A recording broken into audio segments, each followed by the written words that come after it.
विमल पोलो जोबा केसरी, हर पल मनाओ केसरी त्योहार।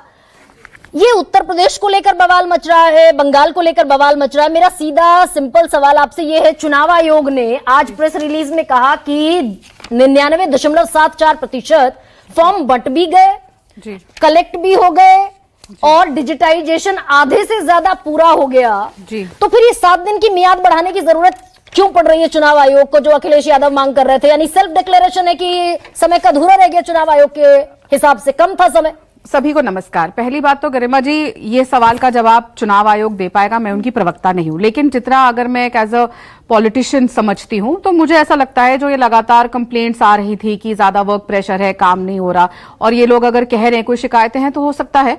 और हम ये देख रहे हैं लगातार किस तरीके से विपक्षी पार्टियां इन बीएलओस के ऊपर प्रेशर डाल रही हैं। रोज घटनाओं की कंप्लेंट्स आ रही हैं, पुलिस कमिश्नर को, इलेक्शन कमीशन को लिखना पड़ रहा था, तो उसके चलते और पॉपुलेशन और जब इतनी सारी स्टेट्स को इकट्ठा हुआ रहा है तो उनको लग रहा होगा कि कोई कमी है, तो अच्छी बात है, समय और मिल रहा है, लेकिन चुनाव आयोग के अंडर में है सारे बीएलओ, तो उन पर बाकी जहां पे सत्ता, भाई उत्तर प्रदेश में सत्ता है नहीं अखिलेश यादव की, वो कैसे बीएलओस को प्रेशर कर सकते हैं?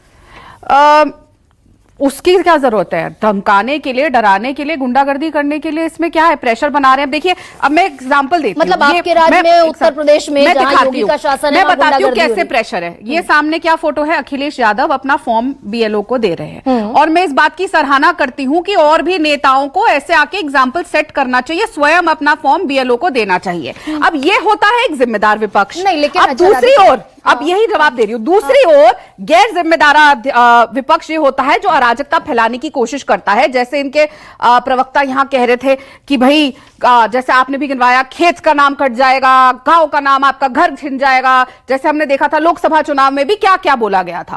तो एक डर फैलाने की कोशिश करी जाती है। और ये यहाँ पे बिहार की बात, ये तो दरअसल आपने अखिलेश यादव का जो एग्जाम्पल दे रही है राधिका आप, भाई ये तो बीएलओ को तनख्वाह बढ़ा दी, 12,000 से 18,000 कर दिया। एक सेकंड रुकिए तो सही, ये तो मैंडेटरी है कि वो जो बीएलओ चुनाव आयोग ने अपॉइंट किए, उन्हें एक बार नहीं 3-3 बार हर दरवाजे पर दस्तक देनी है, इन्यूमरेशन फॉर्म देना है। लोगों की जिम्मेदारी नहीं है कि लोग आकर इन्यूमरेशन फॉर्म भरें। हाँ, तो बिल्कुल वो तो कर रहे हैं अपना काम, और ताकि और अच्छी से हो और कोई कमी ना रह जाए, इस बात की तो आप लोगों को सराहना करना चाहिए और वेलकम करना चाहिए कि 11 दिन का और समय मिल गया। अगर कोई कमी या त्रुटियां रह जाए, क्योंकि देखिए बिहार से एक स्टार्टिंग हुई थी, जो उनको लगा होगा कि कोई कमियां हैं, लेकिन बिहार का एक ही मेरे पास इलेक्शन कमीशन का नोटिफिकेशन भी है। चुनाव के बाद उन्होंने एक नोटिफिकेशन जारी किया, ये यहाँ पे बिहार के बारे में चर्चा कर रहे थे कि इतने वोटर कट गए। 12 पार्टियों की तरफ से एक भी कोई ऑब्जेक्शन नहीं आया। 2616 प्रत्याशियों की कोई शिकायत नहीं।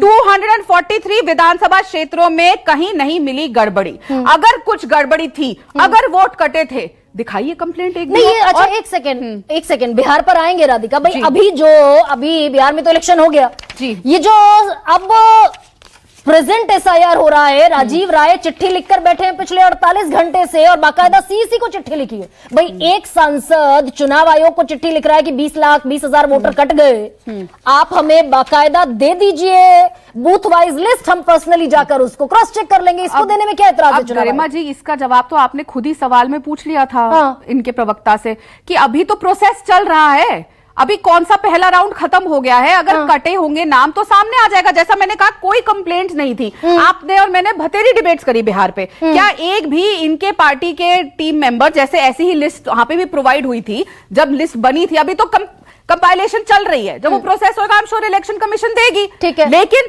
तब भी ये कहा गया था, लेकिन बिहार में चाहे रजद हो चाहे कांग्रेस हो, एक कंप्लेंट नहीं आई थी उनके लिए। आपको याद है इनके बूथ लेवल के तो फिर वो सवाल तो 10 का 10 रह गया। राधिका, मुझे आज आप इतनी प्रबुद्ध प्यारी सी प्रवक्ता है भारतीय जनता पार्टी की, एसआईआर कर क्यों रहा है चुनाव आयोग? बिहार में क्यों हुआ और इन राज्यों में क्यों कर रहा है? क्यों कर रहा है, देखिए मेरे पास यहाँ पे खबर है, 500 Bangladeshis fleeing Bengal over SIR fears on zero line। देखिए फिर एक आया, महाबूर दफादर मेरा बेटा नहीं है, वह बांग्लादेशी है, वह मेरे पत्नी से मिला, मेरा वोटर आईडी और आधार कार्ड का इस्तेमाल करता था, मुझे गलत तरीके से अपना पिता दिखाया, मैंने उसे बांग्लादेश वापस जाने को कहा, कृपया उसे बांग्लादेश भेजिए। ये बंगाल के है जिहाद अली दफादर के बारे में। कोलकाता के 2 लाख, इसलिए जरूरी है 2 लाख की आबादी में 20% वोटर नहीं मिल रहा, ठीक है। तो ये लगातार जो चीजें हैं। मैं कुछ और पूछ रही हूँ आपसे, सुनिए, आप यानी आप ये स्टैब्लिश कर रही हैं कि एसआईआर हो रहा है, कंटिन्यू है, तो घुसपैठिए भाग रहे हैं। अब आपके सामने मैं तो नहीं स्टैब्लिश करी, तो अखबार के अंदर मैं एक आइडिया देती हूँ। नहीं, सुनिए, नहीं, इसी पर रहते हैं। अखबार की आप लिस्ट बता रही हैं कि भाई बंगाल में एसआईआर हो रहा है तो घुसपैठिए भाग रहे हैं। मेरे को जरूर राजीव रंजन जी भी गए होंगे वहां पे, माहौल क्या है। और मैं आइडिया देखती हूँ, मेरा एक सजेशन है गरिमा जी, मेरा सजेशन है, एक छोटा सा सजेशन है, मेरे को कंप्लीट तो नहीं, एक छोटा सा सजेशन है कि मुझे लगता है कि आपको एक शो बंगाल से करना चाहिए और बॉर्डर पे जाके, ताकि आपको भी वो फील आए और हम लोग भी जुड़ेंगे वहां पे, हम भी चलेंगे।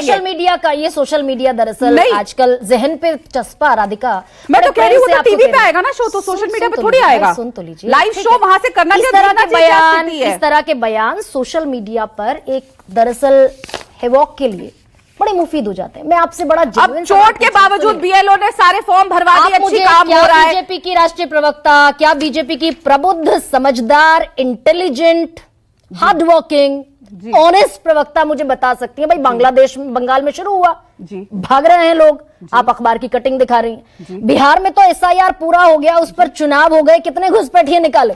देखिए वो इलेक्शन कमीशन का काम नहीं है। अच्छा। वो आप सरकार पार्लियामेंट में पूछ सकते हैं ये लोग। और ये यहाँ पे जो एक और चुनाव आयोग ने तो ज्ञानेश कुमार ने खुद कहा था कि भाई हम एसआईआर कर ही इसलिए रहे हैं कि घुसपैठिए निकालने।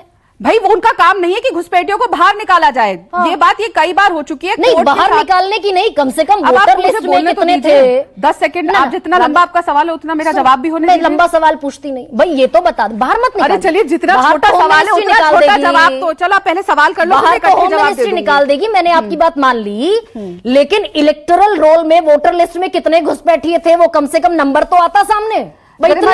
अभी आपने कसीदे पढ़े कि मैं इतनी प्रबुद्ध प्रवक्ता हूं, इतनी इंटेलिजेंट हूं, उतनी ही इंटेलिजेंट आप भी एंकर है। तो ये सवाल तो आपको इलेक्शन कमीशन से पूछना चाहिए। आप भी अच्छे से जानती है, इंटेलिजेंस लेवल आपका मुझसे ज्यादा है, कई ज्यादा है। मैं इलेक्शन कमीशन की प्रवक्ता तो हूं नहीं, तो ये सवाल आपको बुलाना चाहिए इलेक्शन कमीशन को, आपको एक इंटरव्यू करना चाहिए इलेक्शन कमीशन में जाके। मैं अपने बात जवाब दे सकती हूँ, लेकिन 10 सेकंड दीजिएगा। ये काका साहब एक बात कह रहे थे कि आपके माध्यम से कोर्ट कॉग्निजेंस ले। क्यों भाई साहब, आप एक सशक्त पार्टी के सशक्त नेता के प्रवक्ता हैं, क्यों आप खुद कोर्ट नहीं जा सकते? आपके पास तो राज्यसभा सांसद है कपिल सिब्बल साहब, जो बात बात पे राम लल्ला के अस्तित्व पे सवाल उठा देते हैं। अच्छा ठीक, ये डेविएट हो रहे हैं 2022 से। मैं ये पूछना चाह रही हूं, मेरी 2022 से कोर्ट क्यों नहीं जा रहे? टॉपिक पर रहिए ना मेरी। तो यही तो इन्होंने तो बोला था। 3 लोग और हैं, अभी रुकिए। 2022 से क्यों नहीं गए कोर्ट? ये टॉपिक ही है। कॉर्डियली अरे सवाल ही तो पूछा, कॉर्डियली योर रिक्वेस्ट। क्यों नहीं जा रहे? 1 सेकंड, ठीक है, वो मैंने पूछ लिया मनोज काका से सवाल। अब रोए